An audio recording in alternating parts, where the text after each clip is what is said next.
Hi friends, dosa అయితే చేస్తున్నాను ఇవాళ. చూడండి, దోశ చికెన్. ఈరోజు సండే అనమాట. సండేకి స్పెషల్ దోశ చికెన్.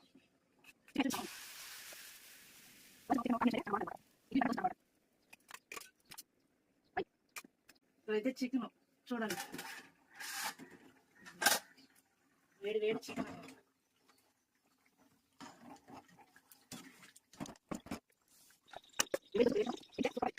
దోశ అయితే రెడీ అయిపోయింది. ఇప్పుడైతే చికెన్ పోసుకొని తింటాము.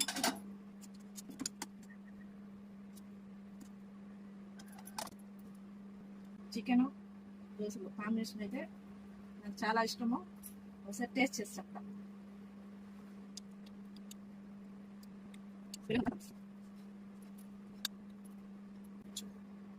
సూపర్ గా ఉంది. మీరు ట్రై చేయండి. దోశ చికెన్ కాంబినేషన్ అయితే సూపర్.